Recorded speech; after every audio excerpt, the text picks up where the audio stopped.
Amen. Magandang umaga po at purihin ng Panginoon sa kanyang kabutihan, sa kanyang kanakilaan sa atin, na muli ay tayo ay mananambahan at napakabuti po ng Panginoon dahil lahat ng kaparaanan ay ibinibigay niya sa atin upang patuloy tayong mag-ikot sa ating years na buhay at yung kagalakan na tayo ay ligtas.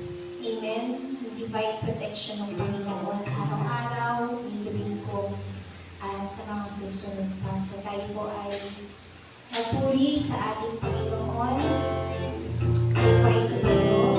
Amen. Yes, Lord. Hallelujah. Thank you, Jesus.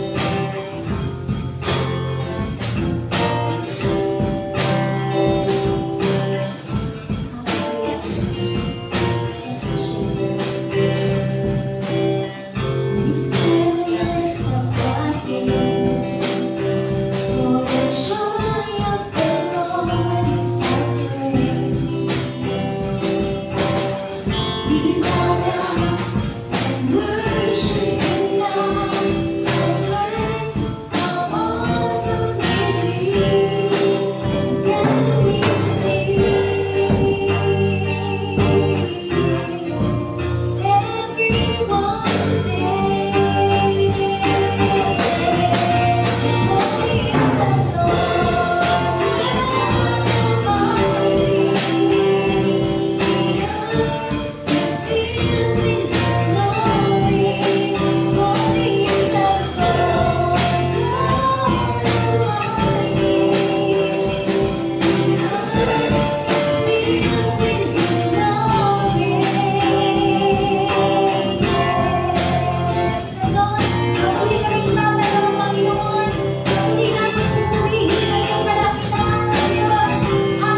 Hallelujah. Thank you, Jesus.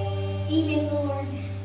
Sabi niyo, Panginoon, sa inyong mga salita, sa mga awit o Panginoon, kayo ang nagtatag, kayo ang nagtatagpo ng mundo sa ibabaw ng mga bulor at mga bundok, Panginoon. Kayo ang nagtatag ng langit at lupa, Panginoon.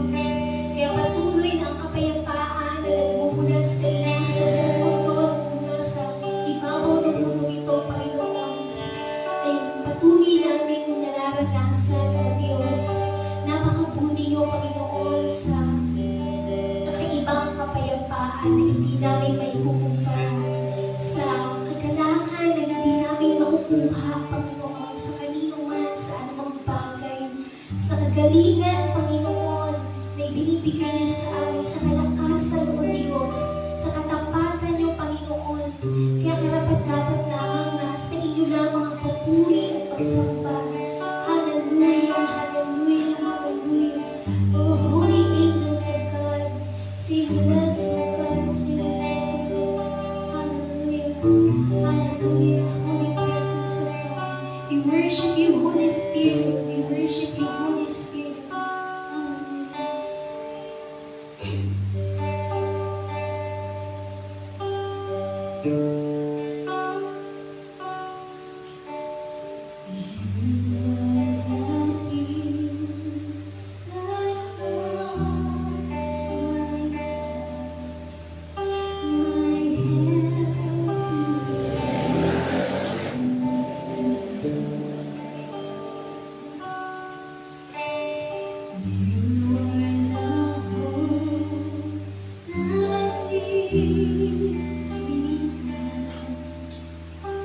And bring me to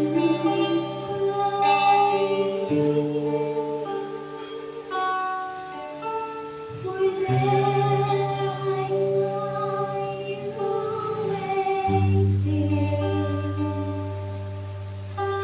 you waiting, and there I find relief. So with all my heart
The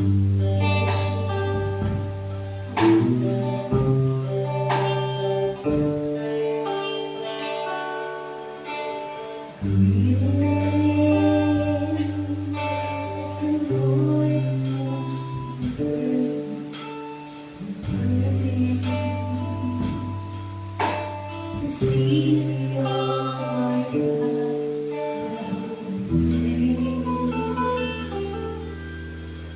the joy of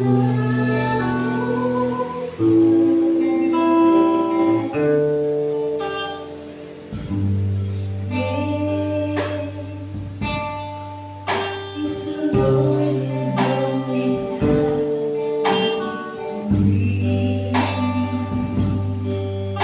It's us that is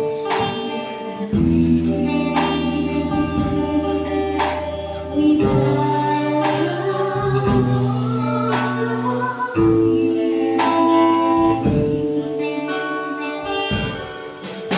and Lord, we want to lift your name.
patuloy niyong binibigay sa amin, O Panginoon. Kapuri-puri ang iyong kapangyarihan, kapuri-puri ang iyong kapangyarihan, kapuri-puri ang iyong kadakilan, kinakilalas ang iyong ginagawa sa bansang ito, Panginoon, sa inyong mga lingkod, O Panginoon, sa buong mundo, O Diyos. Hallelujah, purihin ka, Panginoon, purihin ka, O Diyos. Hallelujah, salamat po, Amen.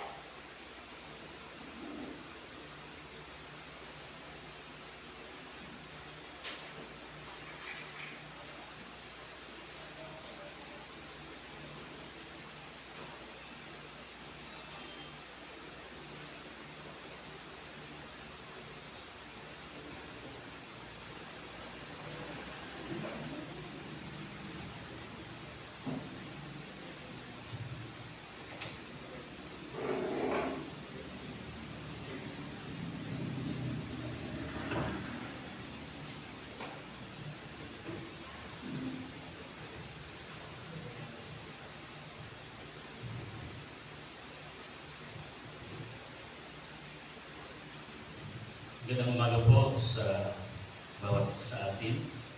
So sa muling mapagpala na araw po ng linggo sa lahat. Ngayon ay narito tayo na muli ay nagkakatipon. Bagamat tayo po ay hindi po nakasama sa physical, pero sa espiritu tayo po ay naroon po na nagkakatipon sa pangalan ng ating Panginoon, at ngayon po ay sumasamba sa Espiritu Santo. Sa umagang ito, ang ating pong paksa ay patungkol po sa spiritual maturity o spiritual na maturidad. So, nais po na matutukas kayo sa atin sa aklat po ng 1 Corinthians sa chapter 14, verse 20, babasahin ko po sa English Standard Version. Ganito po ang sabi: Brothers, do not be children in your thinking, be infants in evil, but in your thinking be mature. Sa ang bagong Biblia, ganito po ang sabi: mga kapatid, huwag kayong mag-isip bata. Sa kasamaan ay maging sanggol kayo, ngunit sa pag-iisip ay maging gusto na sagula. Kung titingnan din po natin sa mababaw na Tagalog, dito po sa magandang balita, mga kapatid, huwag kayong mga isip bata, maging tulad kayo ng mga batang walang malay sa kasamaan, ngunit maging ganap ang inyong pag-iisip. Amen po ba? So tayo po ay manalangin, tayo po ay magpakumbaba na lumapit po sa ating Panginoon. Dakilang Diyos na aming Ama, na lumikha ng langit at lupa, narito po ang aming pagkilala na ginagawa sa inyong harapan. Kayo ang aming Diyos na manlilikha, kayo ang aming Panginoon, at narito po kami po ay nagpapakumbaba na dumudulog at lumalapit sa inyong harapan. Inaamin po namin ang aming mga pagkukulang, ang aming mga pagkakasala, anuman po ang karumihan na inyong nasumpuan sa amin, o ang mga bagay na hindi kaya-aya. Kami po ay humihingi ng tawad sa inyong harapan, O Diyos, na kami ay inyong linisin at hugasan ng dugo ng aming Panginoong Jesucristo. O Diyos, patawarin mo kami, alang-alang po sa ginawa ng aming Panginoong Kristo, sa kanyang katwiran sa krus ng Kalbaryo, ng kanyang buhay ay ipinubo niya po sa krus ng Kalbaryo, at ang kanyang dugo ay pumatak sa lupa upang bayaran lahat ng aming pong mga kasalanan. Marapatin niyo, O Diyos, na sa aming pagtulog at paglapit, kami ay maging karapat-dapat at maging kalugod-lugod, at na naman po ang nakikita niyong hadlang, O Diyos, ito'y inyong linisin, ito'y inyong palisin, O Diyos, at hayaan niyo kami na malaya, na makadulog at makalapit sa inyo, O aming Diyos. Aming Ama, marapati niyo po na kami ay pangunahan at gabayan ng Espiritu Santo. Wala kaming magagawa kung kayo ay wala po sa amin, kaya kami ay nagtitiwala, nananangan sa inyo, O Diyos. Samahan mo po kami, O Diyos, ang bawat isa sa amin, gayon din po ang bawat mga kapatiran na sa kanya-kanyang mga tahanan, ang iyong pagpapala ay sumakanila, ang iyong biyaya at pagpapala ay dumaloy po sa inyong mga anak, at naroon yung inspirasyon, kagalakan po na makamtan at maranasan ang bawat isa, ang iyong kabutihan, O Diyos, ay dumaloy po sa buhay po ng iyong mga anak at magsilbi itong kalakasan, kagalakan at pag-asa po sa bawat isa. Maraming pong salamat, Panginoon. Pinupuri po namin kayo. Narito ang iyong lingkod ay inyong pangunahan at hindi ang kanyang sarili ang makita at mahayag, kundi kayo lamang, O Diyos, ang maparangalan, Panginoon, at mataas ng buhay. Pangunahan mo po siya, O Diyos, alang-alang po sa inyong mga salita na ito'y magbibigay ng kalulatian at karunungan, at naroon ang pangunawa, ang karunungan ay paggalaw mo po sa bawat isa sa amin, sa aming pagtunghay sa inyong pong banal na salita. Maraming po salamat po, aming Diyos, sa pangalan ni Jesucristo. Amen. So, purihin po ang ating Panginoon. So, binabati po natin ang bawat isa sa kanya-kanyang mga tahanan. So, hindi ko pa mabanggit ang mga pangalan ng bawat isa. So, ang Diyos ang nakakita po sa inyo at nawa ay magdulot ito ng kaligayahan po sa inyong mga puso.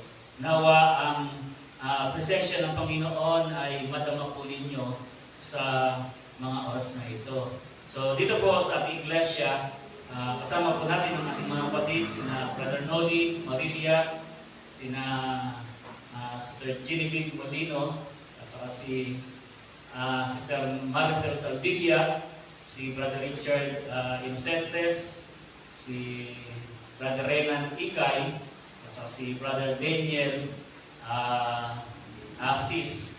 Kaya din po yung ating nagpa-awit, si Sister Love Inocentes, at din po yung ating dalawang anak, si Brother Joshua at saka si Brother Jaire. So, papuri po sa ating Panginoon. So, sabi po dito sa ating binasa, mga kapatid, huwag kayong mag-isip bata. Sa kasamaan ay maging sanggol kayo, ngunit sa pag-iisip ay maging gusto na sa gulang. So, naroon po yung pamanhikan, naroon po yung panawagan ni Apostol Pablo na tayo po ay maging mature sa ating pong pag-iisip.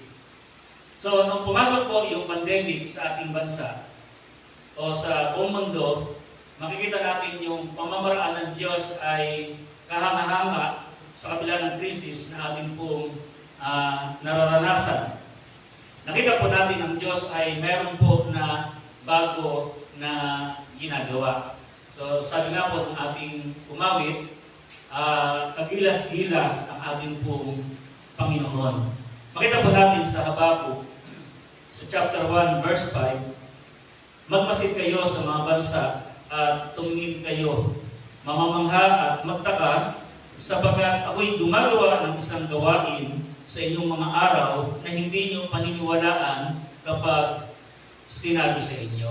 So, dito ay pinapakita, naroon yung propesiya ni Propeta Habakuk na darating ang panahon, ang Diyos ay merong gagawin. At ang sabi dito ay, kayo ay mamamangha at magtataka. So, makita po natin sa ating kalagayan, bagamat naroon po yung ating krisis na ating nararanasan sa panahon ito, pero makikita po natin, merong ginagawa ang Diyos na bago. Nung una, nung magkaroon po ng virus, sa totoo po lamang ay hindi ko alam kung ano ang gagawin. Pero habang tumatagal, ay hindi po maaari na wala po tayong ginagawa. Hindi po natin ipagwalang bahala. So, nung una ako ay umaakit sa iligan para po doon sumamba, pero hinahayaan po natin mga kapatid sa baba na kung saan ay manatili lamang po sa kanilang bahay sapagkat pinagbabawal po ng ating pamahalaan. Pero hindi maaari, hindi po pwede na wala tayong gagawin sa ating iglesia. Kaya makita po natin, halos lahat ng iglesia, ang mga pastor ay nagkakandak po ng live streaming worship service sa iba't ibang iglesia. So, makita po natin dati, mga malalaking iglesia po ang gumagawa nito. O yung mga mega churches, ngunit ngayon kahit na maliit na iglesia, ginagawa po ito. Sa ngayon, hindi man masabi ng ating iglesia ay well-organized, katulad po ng mga talagang malalaking iglesia, ngunit sinisikap po natin na mayaangkop ang lahat sa sitwasyong kinakaharap natin. Naroon po yung ating technical media na ginagawa para mayaayos ito. Sa ngayon, may cellphone tayo na ginagamit para po sa ating live streaming worship service sa ating church. Tayo po ay bumili po ng tripod na kung saan ay maglalagyan po ng ating cellphone kapag meron po tayong live streaming. So, makikita po natin, may pagsisikap po tayo na ginagawa.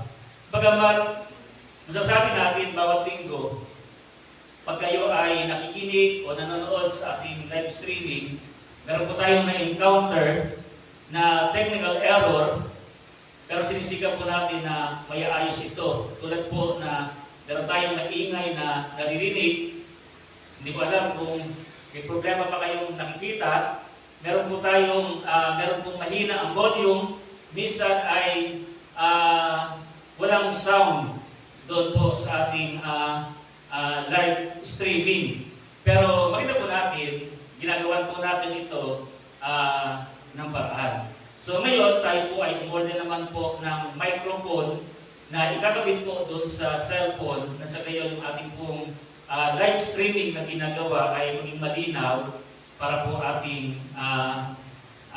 mapakinggan at yung delivery nito ay inihintay na lamang po natin. So, ang plano po natin, kapag tayo po ay nasa new normal o normal na po yung ating pamumuhay na ginagawa, ipagpapatuloy po natin yung ating live streaming katulad po nito na napapanood po natin. Kahit na po na halos lahat ng ating miyembro ay 100% na nakakadalo sa ating iglesia, patuloy pa rin natin itong gagawin. Pero i-enhance o i-improve po natin yung ating mga gamit. Tayo ay mag-iipon at bibili po ng laptop, ng mga video camera, para mapaganda pa lalo yung ating ginagawa na recording dito po sa ating church. So bukod pa ito sa ating construction ng ating church building na ating pong ginagawa. So sa ngayon, ang ating pong paksa, ang ating layunin ay iharap ang bawat isa kay Jesucristo na ganap o mature sa ating pong Panginoon. So our goal is to present every person mature in Christ. Dito po sa Colossians chapter 1 verse 28, ganito po ang sabi, iyan ang dahilan kung bakit namin pinangangaral si Kristo. Pinaalalahanan namin ang lahat at buong linaw na tinuturuan ayon sa aming makakaya upang maiharap namin sa Diyos ang bawat isa, sakdal at walang kapintasan dahil sa pakipag-isa kay Kristo. Bilang mananampalataya kay Kristo, nais natin na tayo po ay maging mabuting katiwala na sa ating mga oras, sa ating mga talento, o maging sa mga bagay na material na pinagkakatiwala po sa atin. So, nais na natin na tayo maging mabunga na sa gayon kapag tayo po ay humarap kay Kristo, maririnig po natin ang sasabihin niya sa atin, magaling, mabuti at tapat na alipin, naging tapat ka sa kaunting bagay, pamamahalain kita sa maraming bagay. pumasok ka sa kagalakan ng iyong Panginoon. Ito po yung ating minanasa. Ito po yung ating hinahangad na marinig natin pagdating ng ating Panginoon na tayo po ay mga maging mabuting katiwala. Makita rin po natin kung paano kinakasal ang lalaki at babae. Yung babae ay inahatid ng kanyang ama doon po sa dambana upang ibigay sa lalaki na ikakasal sa kanya. Sa 2 Corinto chapter 11 verse 2, ako'y nakakaramdam sa inyo ng makadiyos na paninibugho sapagkat itinakda kong mapangasawa ng isang lalaki na kayo'y maiharap po kay Kristo bilang isang malinis na birhen. Ibig sabihin, nais ipahayag ni Apostol Pablo na nais niya o ibig niya na iharap ang Iglesia ng Corinto sa ating Panginoon Kristo na banal, walang kapintasan o walang kasiraan sa Panginoon sa kanyang ikalawang pagbabalik.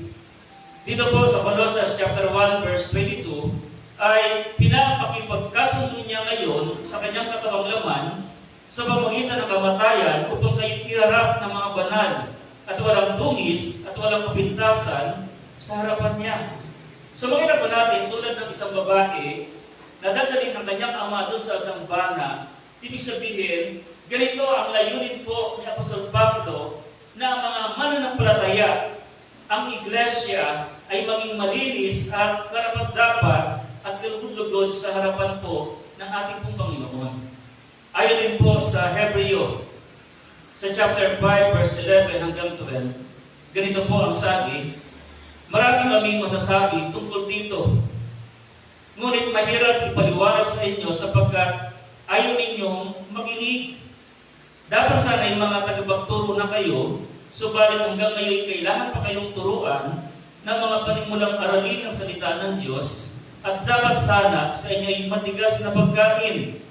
Ngunit hanggang ngayon, gatas pa ang inyong kailangan.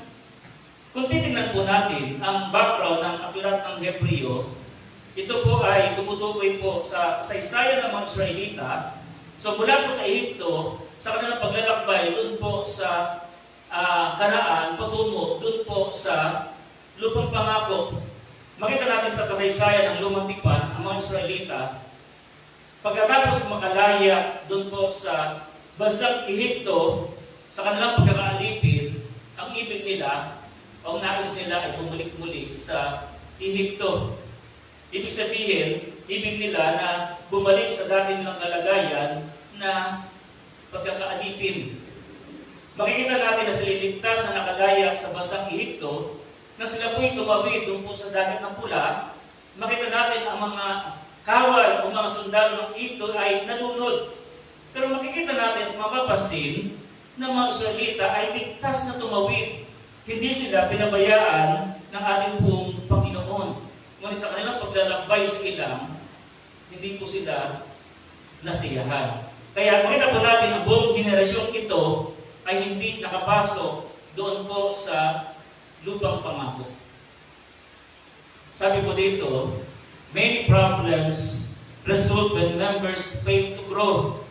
Some go back to the word, other cause strife because of ignorance or become stumbling block because of irregular attendance, worldliness, or indifference.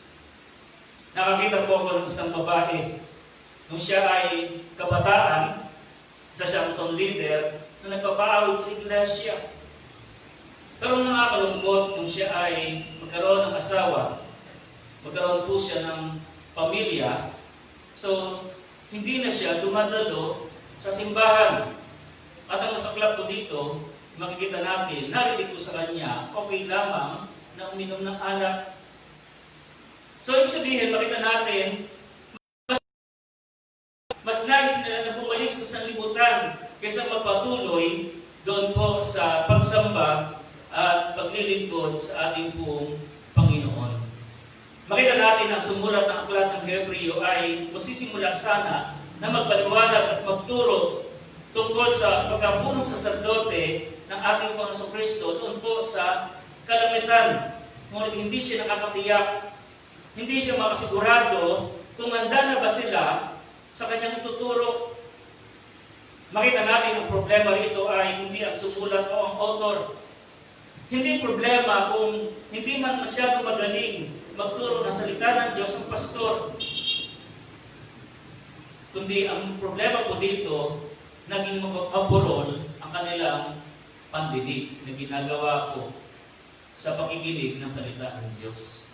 Sabi po dito sa Hebreo chapter 5 verse 11, kung tungtungayan po natin dito po sa medyo malalim na Tagalog, sa ang Biblia, ang sabi po ay tungkol sa kanya ay marami kaming masasabi at mahirap paliwanag, palibhasa ay naging mapurol na kayo sa pakikinig. Kung ating pong pag-aaralan ang salitang mapurol sa wikang Griego, ang salitang ginamit ay notros. Gayun din po, makikita natin, ito rin yung salita na ginamit sa Hebreo chapter 6, verse 12, na yung salitang katamaran, ang salitang ginamit po ay notros. Makita po natin sa Hebreo chapter 6, verse 12, upang kayo huwag maging tamad, kundi mga tagatulad kayo sa kanila na sa pamamagitan ng pananampalataya at ng pagtitiis ay nagmamana ng mga pangako. Ibig sabihin na ang salitang naging mapurol doon po sa Hebreo chapter 5 verse 11 at yung salitang huwag kayong maging tamad sa Hebreo chapter 6 verse 12 ay salitang notros. Ibig sabihin ito ay isa lamang ang kahulugan. Ito'y tumutukoy sa kawalan ng interes o kawalan ng pagpapahalaga sa mga spiritual na bagay. Ito'y tumutukoy rin sa isang tao na tamad magsikap para sa mga espiritu na bagay at ito'y nagiging hadlang sa kanyang espiritu na pagunlad at paglago na ginagawa. So, ibig sabihin, itong taong ito, tamad siyang magsikap. Wala siyang interes o pagpapahalaga na siya'y lumago at umunlad sa kanyang pananampalataya at paglilingkod na ginagawa po sa ating pong Panginoon. Kapag ang isang sanggol ay hindi lumusog o lumaki, ibig sabihin siya ay may problema o kaya ay makita natin ang isang bata kung kanyang kinakain lamang ay puro gatas, hindi siya magkakaroon ng bubog o laman o hindi magkakaroon ng laman ang kanyang katawan, siya magiging butot balat sapagkat hindi siya kumakain ng matigas na pagkain o ng karne. Ibig sabihin, ang isang Kristiyano ay merong responsibilidad o tungkulin na lumago sa kanyang sarili. Meron siyang tungkulin na umunlad sa kanyang paglilingkod na ginagawa para po sa ating Panginoon. Ayon po dito sa Hebreo chapter 5 verse 13 hanggang 14, ang nabubuhay sa gatas ay sanggol pa. Wala pang muwang tungkol sa mabuti at masama. Ngunit ang matigas na pagkain ay para sa may sapat na ulam na sanay na sa pagkilala ng mabuti at masama. Pinapakita rito sa aklat ng Hebreo na parang ang iba, ang gusto ay manatili na sila ay patuloy na maging sanggol sa spiritual. Ibig sabihin ay makikita natin, merong mga tao na ay lumago o ay lumaki sa kanyang sarili. Kung titignan natin, madali ang maging sanggol sa spiritual sapagkat wala kang problema, wala kang tungkulin, o wala kang responsibilidad na dapat gawin. Katulad po ng sanggol, ikaw ay papakainin, bibihisan at gagamitan o papalitan po ng diaper. Ibig sabihin, katulad sa iglesia, hindi mo kailangan magturo.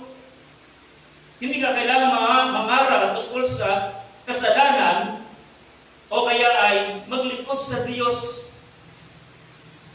Ngunit ang pagiging sanggol ay hindi layunin ng ating buhay. Being a baby is not the goal of our life.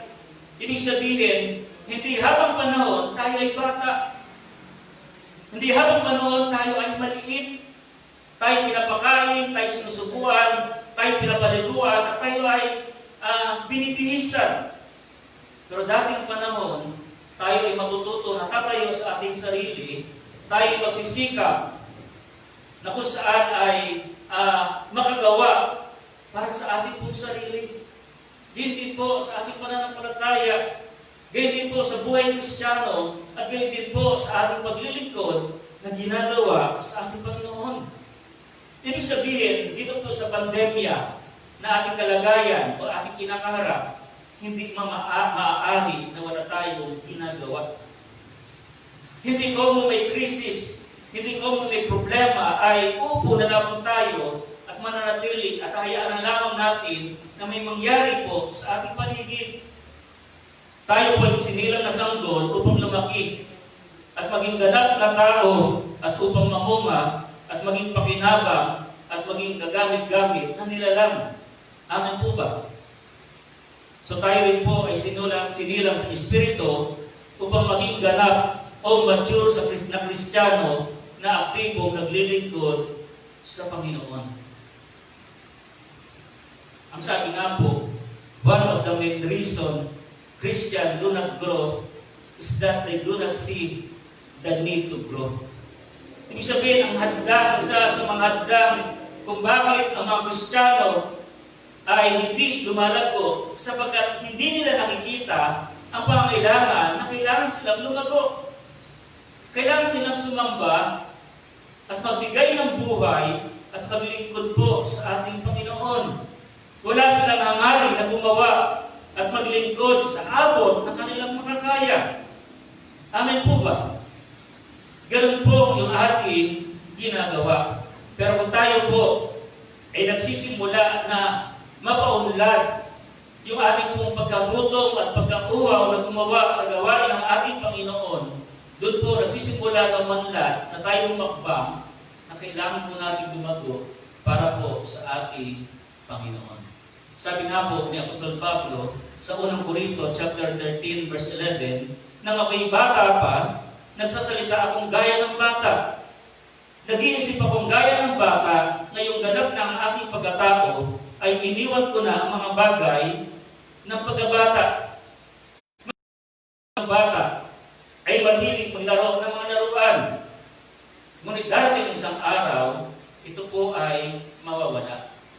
Yung nais niya na paglalaro ng isang bata, darating panahon, hindi niya ito gusto o siya ay magsasawa na. O wala na siyang interes sa mga bagay na ito sapagkat siya ay malaki na. Inaasahan natin ang mga bata ay nag-iisip katulad ng isang bata. Nagsasalita at nakakaunawa lamang katulad ng isang bata. Ngunit inaasahan din natin na ang batang ito, darating ang panahon, magiging ganap ang kanyang pag-iisip, magiging mature siya sa kanyang buong pagkatao. At inaasahan natin na siya mag-iisip at magsasalita katulad po ng isang ganap o gusto o matanda na isang tao. At darating ang panahon, iiwan niya ang mga bagay tulad ng ugali o asa ng isang bata. Iiwan po natin ang mga bagay na ginagawa natin na asal ng pambata. Noong ako'y bata, hindi ako mahilig uminom ng kape. Sabagat parang mapait ang lasa nito, pero nung ako'y lumaki, na-realize ko, masarap pala ang kape. Tama po ba? Nung ako'y bata, hindi ako mahilig. Wala akong interes na makinig ng mga balita sa radyo o sa telebisyon. Parang nakakabor o nakakabagot yung ginagawa ng matanda na nakikinig ng mga balita sa mga nagaganap sa ating pong paligid o sa ating bansa. Pero nung ako'y tumanda na, nakita ko na kailangan pala ito at ito pala ay mahalaga. Ibig sabihin, ang isang tao, ang isang Kristiyano, kapag siya po ay nagmamature, nag-iiba po yung kanyang panglasa. Nag-iiba yung kanyang hangarin pagdating po sa spiritual na bagay. Dati po ang ating pansin ay nakapokus doon po sa temporal na bagay, pero ngayon po ang ating pansin ay nakatuon po sa pangwalang-hanggan na bagay. Amen po ba? So dito po makikita po natin yung characteristic of spiritual immaturity o yung tinatawag po na spiritual baby Christian o mga katangian ng mga asal bata. Una, Kung nakikita mo na ikaw ay laging nakipag-away o nakipagtalo sa kapwa Kristiyano o sa ibang tao. Dito pong Huwebes ng hapon, habang ko'y nakaupo sa tapat ng bahay, ay naroon po na nakita ko po yung isang kabataan. Doon sa tapat namin ay mayroong isang kabataan na nakahawak sa kanyang motor. Biglang lumapit ang kabataan ito at sinuntok siya doon po sa kanyang leeg. At nagulat po yung bata. At ang dahilan po ng kabataan ito kung bakit siya nanakit ay sapagkat sinaktan ito ang kanyang pinsan, kaya po siya gumanti. Ang resulta po nito, pagdating po ng hapon, bumalik yung kabataan ito na sinuntok. Marami na po siya kasama at naroon po na ito'y nagreklamo doon po sa leader po ng lugar namin ito. No? So, ibig sabihin, ang dapat na gawin kung merong mali na ginawa, ay dapat itong ireklamo po sa ating hustisya at bahala po ito. No? Minsan, makita po natin mga bata kapag naglalaro ay away at bati. Hindi nila alam na hindi po sila magkaaway. So dapat po ay naroon po itong unawa sa ating pong pakikisalamuha at pakikitungo na ginagawa po sa tao. Pangalawa, makita natin ang nais niya ay nakasentro sa kanyang atensyon. Makita po natin ang bata kapag ang pansin o ang aming atensyon ay ibinigay sa iba, ay gagawa siya ng paraan na yung attention na ito ay may balik po o may balik sa kanya. Ang gusto ng bata sa kanya nakatuon ang atensyon ng mga tao. Para bang ibig niya na lagi siyang bida. Kailangan siya naglilingkod ay sapagkat gusto niya na siya ay may harap o ma-imprant na lagi niyang nais na siya ang mapapapurihan sa halip na ang ating pong Panginoong Jesucristo. Pangatlo, madali siyang masaktan o ibig sabihin, matampuhin. Makita natin isang bata, matapit mo lamang ay iiyak agad. Lumakas ang iyong boses, siya'y matatakot at siya po ay manginginig at makikita po natin, iiyak na po. Sila'y sensitibo at ang damdamin ay madaling masaktan, hindi nila kaya magtiis o magsakripisyo. At pang-apat po, hindi sila lagi kontento at wala silang kasapatan. Makita po natin kung sila'y nagutom, kahit na katatapos lamang nilang uminom ng gatas, sila muli ay iiyak. So kung ano yung meron ng iba, yun din po yung kanyang hinahangad. At pang-lima, makita po natin, nagsaselo siya sa iba, ibig sabihin kung ano ang nakita niya sa iba, gusto niya, meron din po siya. Amen po ba? Ibig po sabihin, makita po natin na hindi siya papayag na kung ano ang meron ng isang bata, gusto niya makuha ito, pero kapag nasa kanya na ito, at hinaya na siya at pinapabayaan, makikita po natin, nagsasawa din po siya. At pang-anim, makita po natin ang bata, lagi siyang nagdudumi. Makita natin kapag siya'y kumain ng ice cream, lagi may tulo ang kanyang damit. O lagi siyang nadudumhan kapag kumakain, o mahilig siyang nagpupulot ng mga bagay na marurumi. Ang tanong po sa atin, ikaw ba ay patuloy na naglalaro sa kasalanan? At pang-pito at pang-huli, mababaw siya sa kalaman tungkol sa salita ng Diyos. Ang bata ay maliit o mahina ang kaalaman at pangunawa. Nalala ko po nung bata ako, so ako'y bumaba doon sa aming labas ng bahay at nakita ko po yung mga bata naglalaro po ng putik at sila yung muhulma doon sa putik at ginaya ko rin po. Sa akala ko po ay tama, pero pinagalitan ako ng lola ko. Akala ko ito'y tama, pero mali pala ito. Minsan, dumalo kami doon sa lola ko, doon sa nanay ng aking tatay, at pagdating namin doon sa bahay, nakita ko po yung isang timba na mayroong tubig, at ako'y natuwa At yung aking pong ulo ay inulublob ko doon po sa timba. At habang nagulublob yung aking ulo sa timba, nakikita ko po yung aking mga bubok ay sumasayaw po doon po sa tubig. Ngunit pinalo po ako ng nanay ko at ako po ay umiyak. Ibig sabihin, ang baby Christian, kahit na matagal siya, mababaw pa rin siya pagdating sa salita ng Diyos.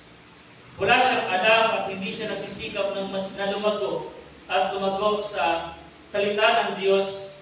Kontento na po siya at wala siyang hangarin na makatulong sa iba. Sabi po sa unang Pedro chapter 2 verse 2, gaya ng sanggol kayo manabig sa gatas na espiritual upang umunlad sa pananampalataya hanggang kamtan ang ganap na kaligtasan.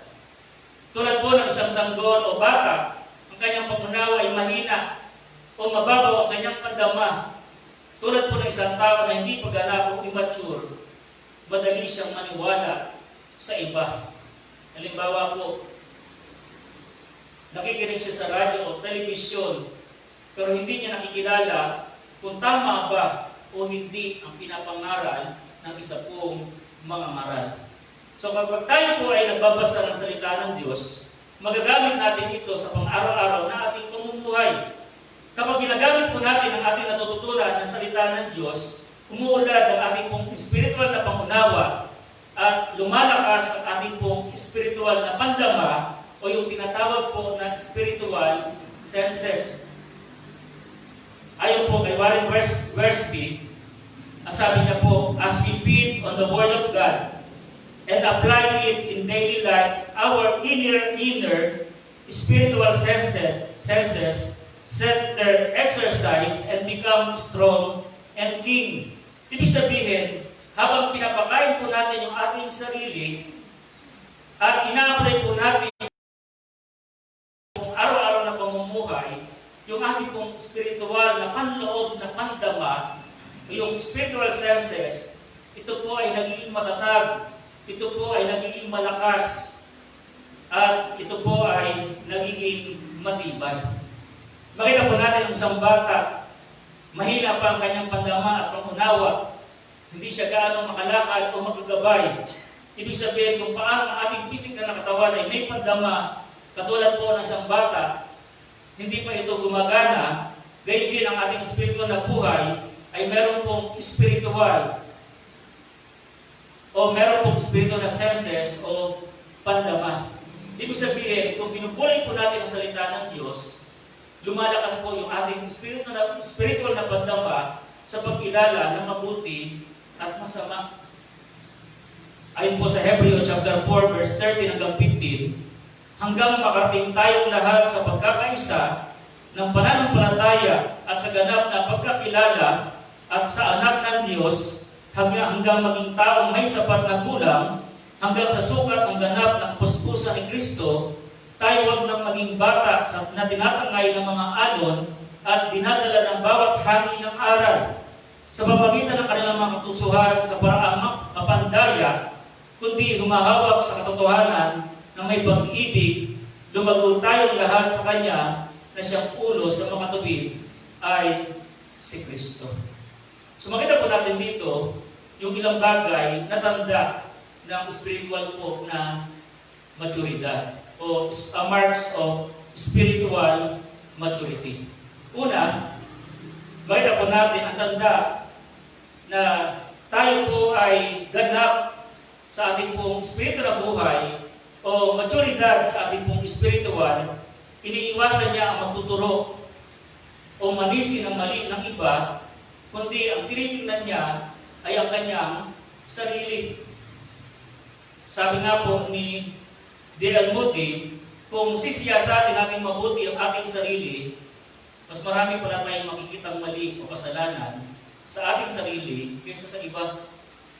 Sabi nga po sa Mateo, sa chapter 7, verse 1 hanggang 5, huwag ninyong hatulan ang inyong kapwa upang hindi kayo hatulan ng Diyos, sapagkat hahatulan kayo ng Diyos ayon sa hatol na inihahatol nyo sa iba.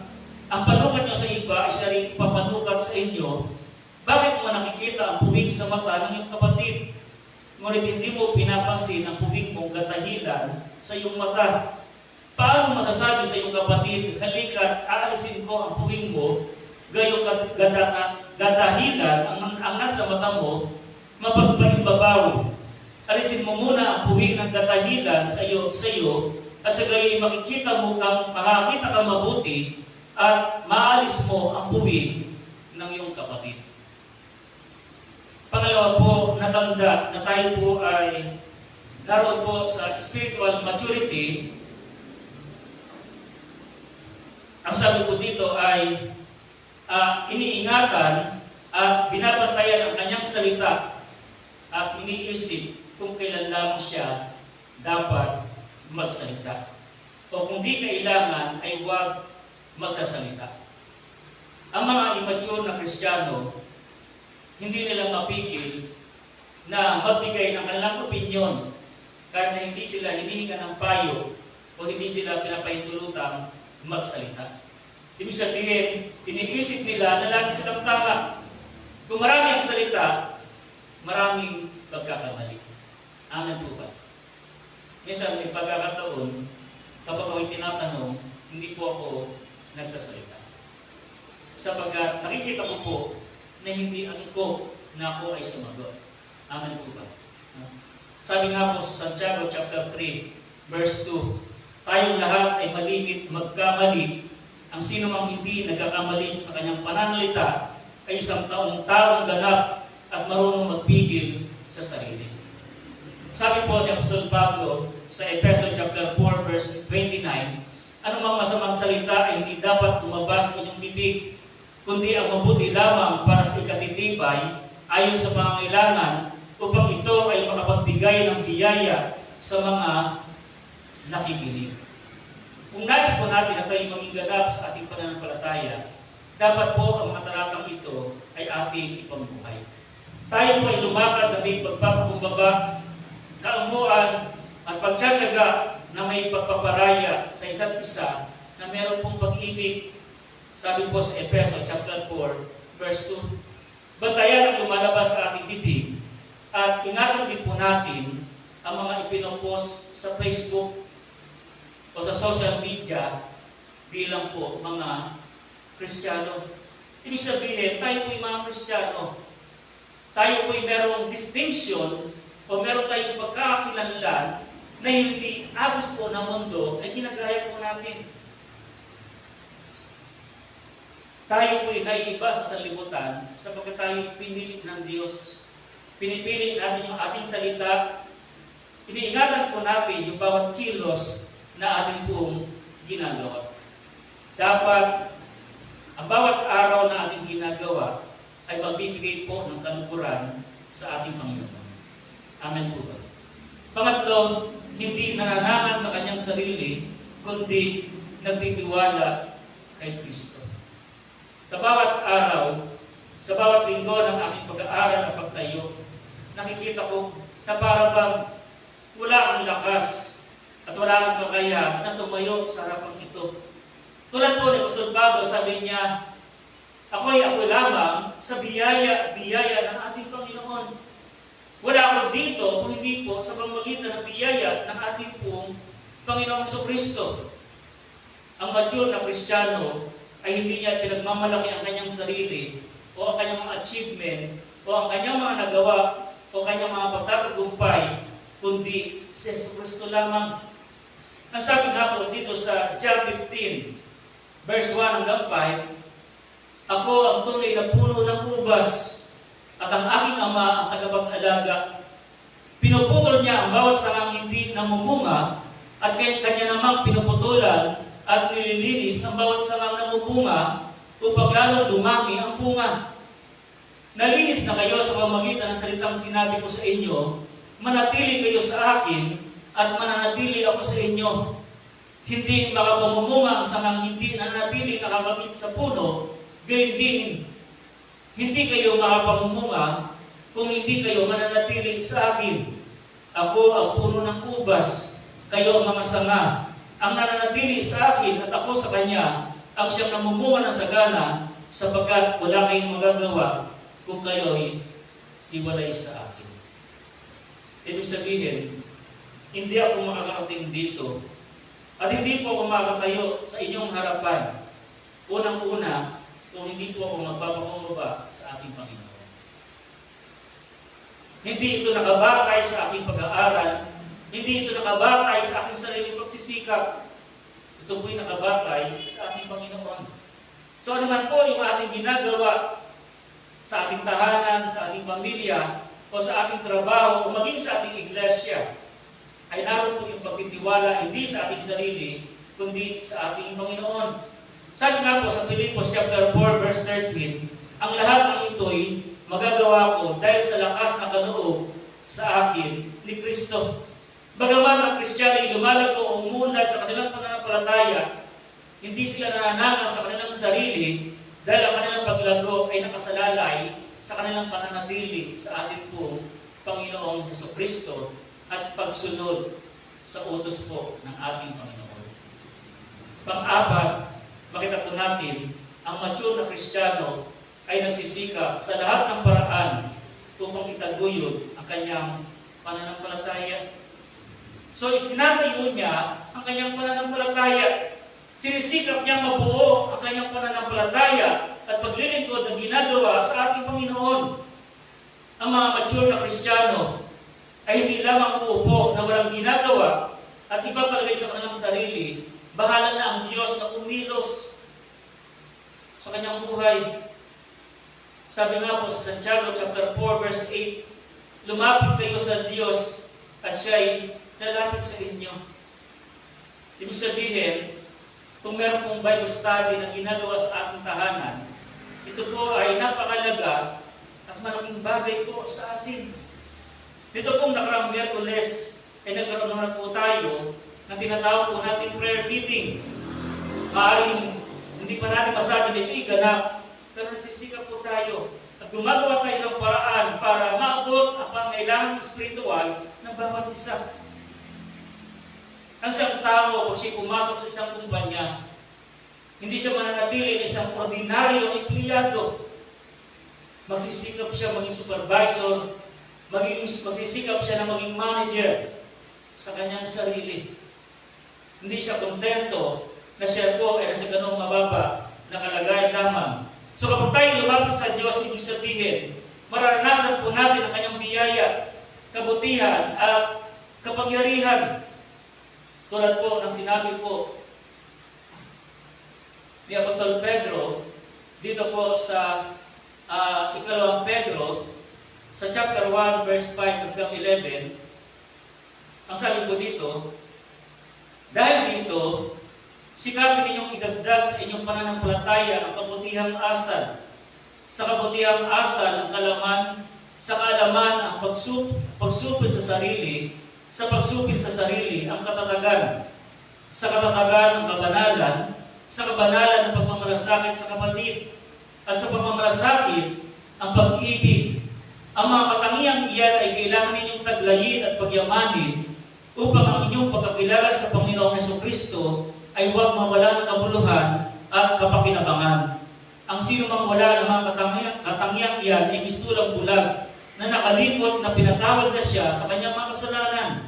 Mga kapatid, yaman kayo'y tinawag at hinirang ng Diyos, magpakatatag kayo sa kalagayang ito upang huwag kayong manlupaypay. Sabi po dito sa verse 5, dahil dito, sikapin ninyong idagdag sa inyong pananampalataya ang kabutihang asal. At dito po sa mga katangiang ito, idagdag niyo pa ang mga bagay na ito, sabi po ni Apostol Pedro. Sa kabutihang asal, ang sabi niya ay pananampalataya. At sa pananampalataya ay kaalaman. At sa kaalaman, ang sabi po dito ay pagsupil sa sarili. At sa pagsupil sa sarili ay katatagan. At sa katatagan ay kabanalan. At sa kabanalan ay ang pagmamalasakit doon po sa mga kapatid. At ang sabi po dito, dapat taglayin natin ito at ito ay ating pong pagyamanin.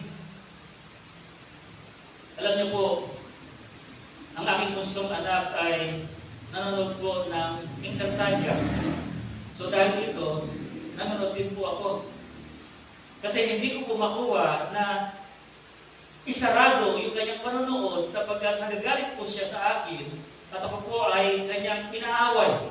So hindi po siya pumapayag na patayin na ito at sabi ko, mag-pray na po kami. Pero ang sabi niya, pagkatapos ng Encantadia, saka po mananalangin po yung aming po pamilya. So dahil dito ay napanood ko po yung isang bata na ang pangalan po ay Kadil. Siya po yung anak ni Elena. Ang ginawa po ng kanyang ina ay binasbasan ang anak niya na ito na sanggol. So kapapanganak pa lamang, binasbasan niya ito na lumaki upang may pagtanggol nito ang kanyang sarili. Ngunit sa damdamin po, siya po ay bata pa rin. Kapag sinakakita po ng isang bata ng halo ng kanyang ina, naroon po yung kanyang paghahangad ng kalinga ng isang nanay. Ibig sabihin ng isang bata, pag naging mature po siya, hindi po instant, siya po ay malaki na agad. Ibig sabihin, ito po ay merong proseso na ginagawa. Tulad po ng ating live streaming, nandun po yung technical media, nandun po yung ating pong social media na ginagawa, na tayo po nakapanood po sa live streaming. Minsan po ay meron pong technical error. Pero nagsisikap po tayo na gawan po ito ng paraan. Amen po ba? Ganyan din po sa buhay Kristiyano, tayo po nagsisikap na itaguyod po yung ating pong pananampalataya. Amen po ba? Sabi po dito sa ating talata, dito po sa unang Korinto, dito po sa 1 Corinthians chapter 14 verse 20, brothers, do not be children in your thinking. Be infants in evil, but in your thinking, be mature. Amen po ba? So, purihin po ang Panginoon. Salamat po. So, kung tayo po ay dumating na po sa Modified General Community Quarantine, so sa ngayon po ay meron po tayong bilang na limitado hanggang 10. Pero pag tayo po ay pupunta sa ating iglesia, maliban po sa ating song leader at din po sa speaker na tumatayo dito sa ating harapan, dapat pagpasok po sa ating gate o sa ating pintuan, tayo po ay nakasuot ng ating pong face mask. So, narinig ko po sa isang pastor na nung magkaroon po ng kaluwagan doon po sa bansang Germany, so bumalik po yung pananambahan po sa isang iglesia. So, nagkaroon po ulit ng COVID.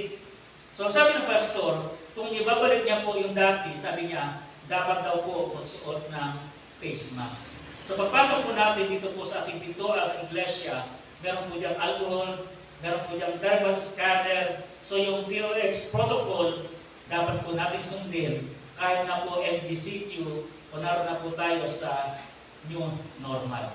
Amen po ba? So tayo po mananalangin at pagkatapos yung ating pong kapatid, si Brother Joshua at yung si Sister Love ay aawit po sa atin. So tayo po manalangin.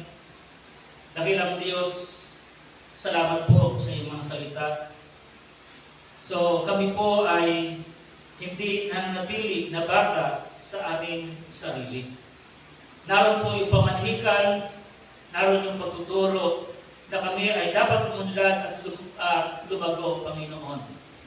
At naroon yung pagsisikap na kami po ay makapaglingkod sa inyong harapan, O Diyos, at makapagbigay ng karangalan at kalulatian.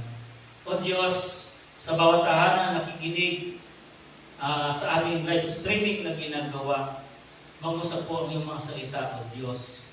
Maging hamon ito sa bawat isa at maging kalakasan ito na kami ay patuloy po na maglilingkod sa iglesia sa kabila ng aming krisis na pandemya na COVID-19 na aming pong kinakaharap.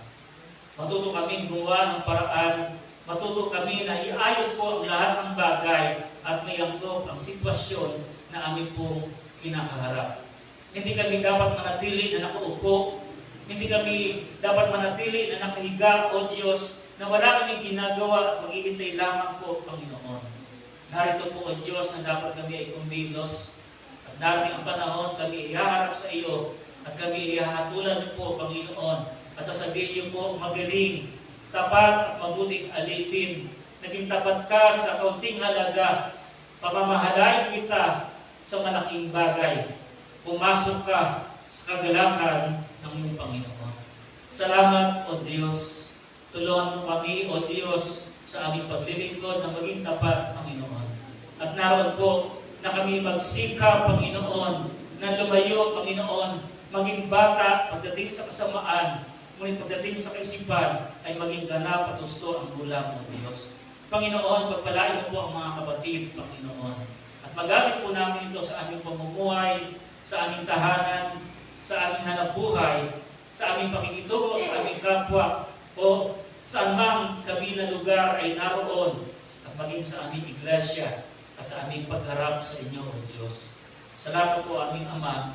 Pinupuri po namin kayo at dinadakila sa pangalan po ng aming Panginoong Jesucristo.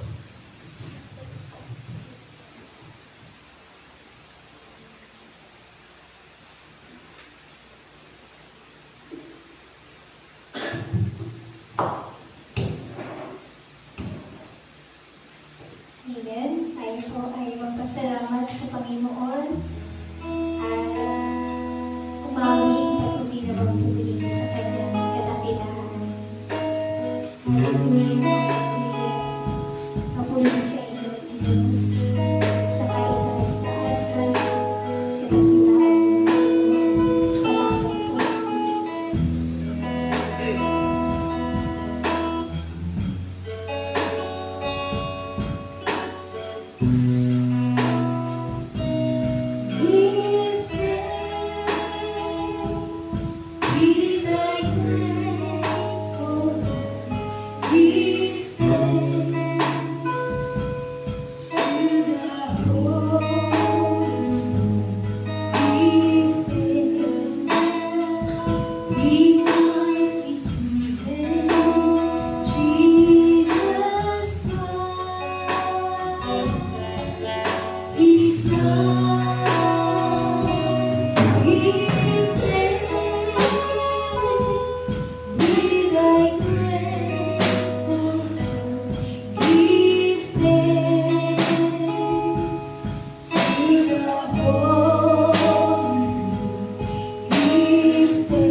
Amen.